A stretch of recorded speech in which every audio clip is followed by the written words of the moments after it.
दोस्तों, paper founder Peter Thiel कहते हैं कि अगर आप कोई नई चीज़ बनाते हैं तो मार्केट में पहले से नहीं है तो आप 0 से 1 की तरफ जाते हैं।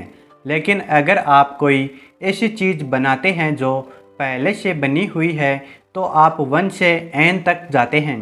दोस्तों, पीटर थिल कहते हैं कि अगर आप सक्सेसफुल बिजनेस बनाना चाहते हैं तो आपको 0 से 1 तक जाना चाहिए। तो आइए इसे एक एग्जाम्पल से समझते हैं। एक ज़माने में जब लोग ट्रैवलिंग के लिए घोड़े का इस्तेमाल करते थे, उस समय अगर आप लोगों को एक घोड़ा गाड़ी बना देते थे तो आपका प्रोग्रेस 1 से n तक होता।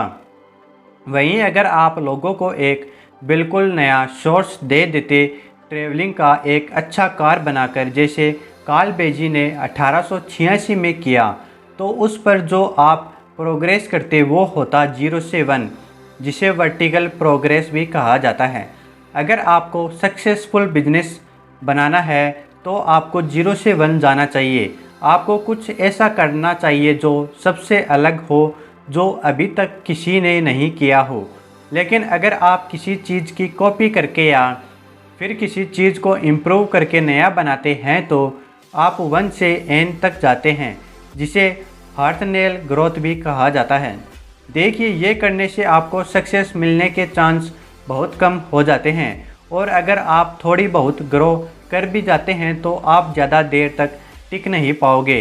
पीटर कहते हैं कि आपको अपना स्टार्टअप एक मोनोपोली की तरह खोलना चाहिए, जिसे 2012 में जब यूएस एयरलाइंस की टिकट प्राइस $170 थी, उस समय यूएस एयरलाइन ने कुल 160 बिलियन का बिजनेस किया था। लेकिन फिर भी यूएस एयर ने हर पैसेंजर पर सिर्फ 37% ही कमाया था। वहीं अगर इसे गूगल के साथ कंपेयर करें, उस साल गूगल ने सिर्फ $50 बिलियन का ही बिजनेस किया था, लेकिन गूगल का कुल प्रॉफिट था 21%, जो कि एयरलाइन बिजनेस के प्रॉफिट से 100 गुना ज़्यादा था। और अगर आप सारी एयरलाइन को बिजनेस में मिला भी दे तो भी गूगल ने उन सबसे 3 टाइम्स ज़्यादा प्रॉफिट कमाया था। और ये इसलिए हुआ क्योंकि सारे एयरलाइन बिजनेस एक दूसरे से कंपेयर करने के चक्कर में अपने टिकट के प्राइस लेवल को कम करने में लगे थे। वहीं दूसरी तरफ गूगल ने एक मोनोपोली क्रिएट करके अपने आप को सबसे अलग रखा और सबसे ज़्यादा पैसे भी कमाया। दोस्तों, पीटर थिल कहते हैं कि एक कंपटीशन बिजनेस में कोई भी बिजनेस मैक्सिमम प्रॉफिट नहीं कमा सकता, लेकिन मोनोपोली बिजनेस में आप मैक्सिमम प्रॉफिट कमा सकते हैं, क्योंकि यहाँ पर आपके पास कोई भी कंपटीशन नहीं होता है। मार्केट में पूरी कंट्रोल आपके हाथों में रहती है। अगर हम गूगल की ही बात करें तो वो अपने वर्कर्स का चिंता कर सकता है, उन्होंने अच्छे से अच्छे फैसिलिटीज़ दे रखी है, वो अपने प्रोडक्ट्स को इम्प्रूव कर सकता है, इनोवेशन ला सकता है और पूरी दुनिया में इम्पैक्ट डाल सकता है। लेकिन ऐसा कम्पिटिटिव मार्केट में बिजनेस करने वाले कभी नहीं कर सकते हैं।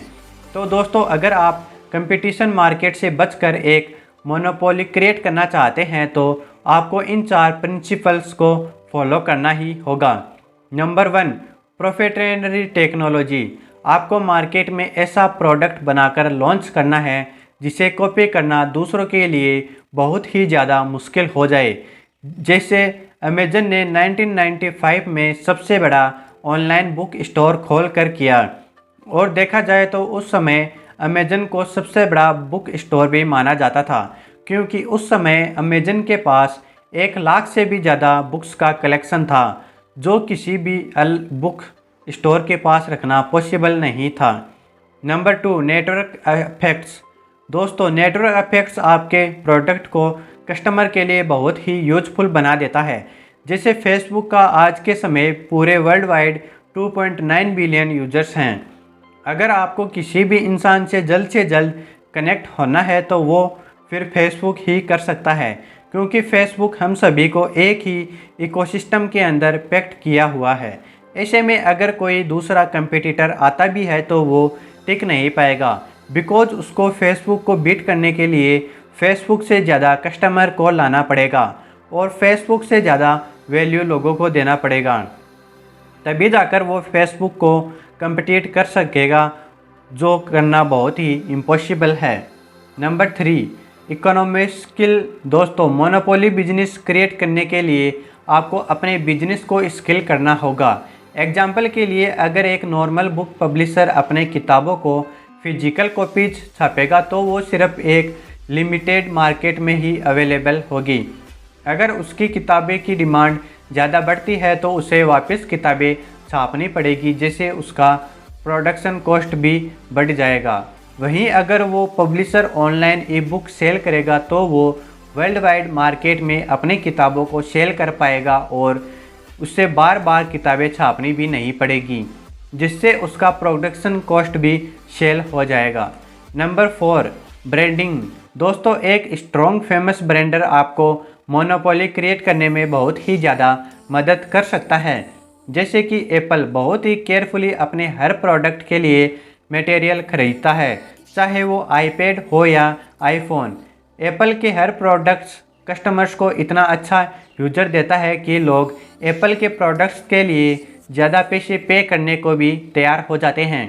दोस्तों, ऑथर पीटर थिल कहते हैं कि आपको स्टार्टअप तभी शुरू करना चाहिए जब आपके पास सीक्रेट्स हो, क्योंकि दुनिया में हर एक सक्सेसफुल स्टार्टअप किसी एक सीक्रेट के ऊपर ही बेस्ड है।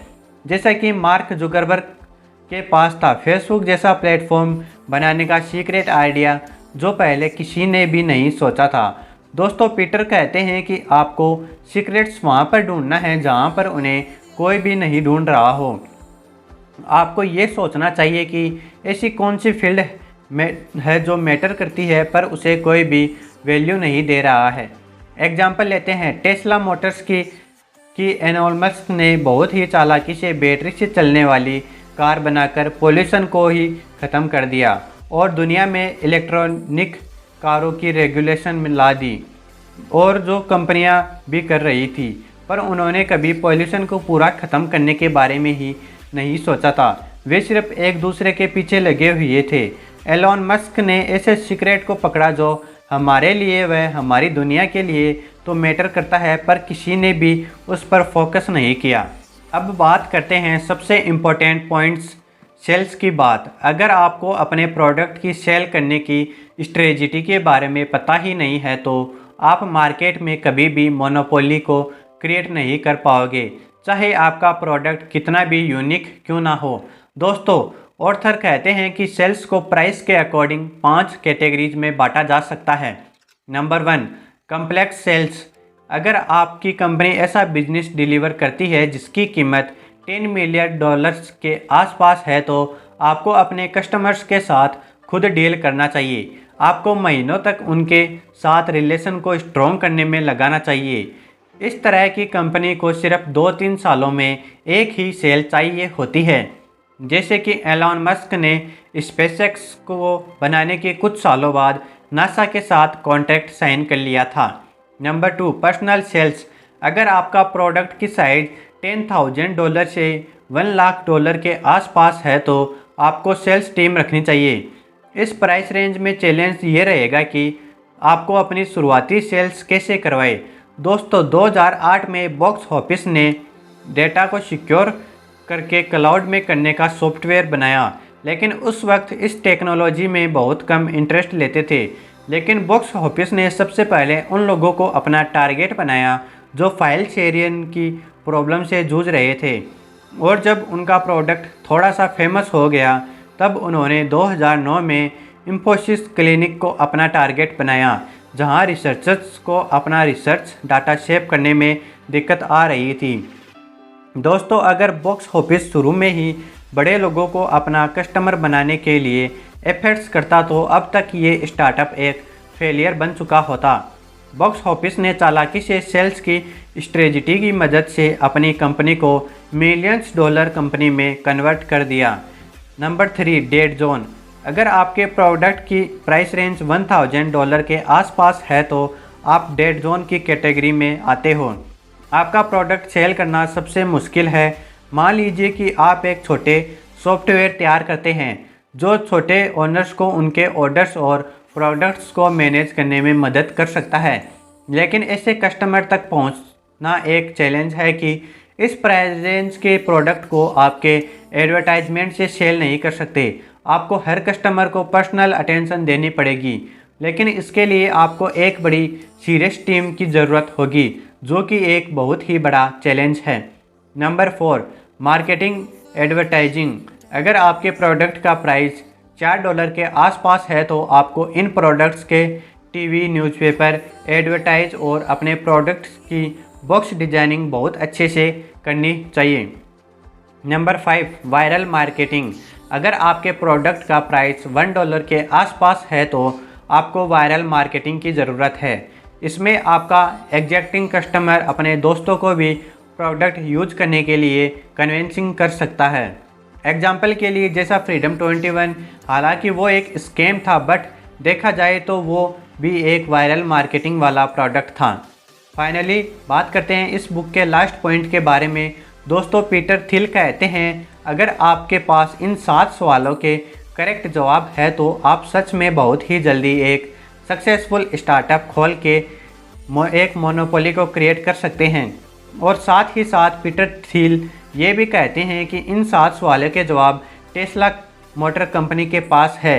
नंबर 1, क्या आप मार्केट में ऐसा प्रोडक्ट ला सकते हैं जो एग्जैक्टिंग प्रोडक्ट के 10 गुना अच्छा हो।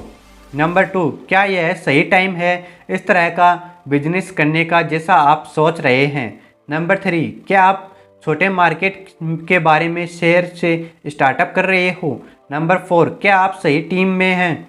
नंबर 5, क्या आपके पास अपने प्रोडक्ट को बनाने के साथ साथ उसे बेचने के तरीके का भी मालूम है। नंबर 6, क्या आप अपना बिजनेस लंबे समय तक करोगे। नंबर 7, क्या आप ऐसी अपॉर्चुनिटी ढूंढ चुके हो जो बाकियों मिस कर रहे हैं। तो दोस्तों, अगर आपके पास भी इन 7 सवालों के जवाब हैं तो कमेंट करके ज़रूर बताइए, और ऐसी ही और बिजनेस से जुड़ी वीडियोस देखने के लिए हमारे चैनल को सब्सक्राइब करें। Thank you.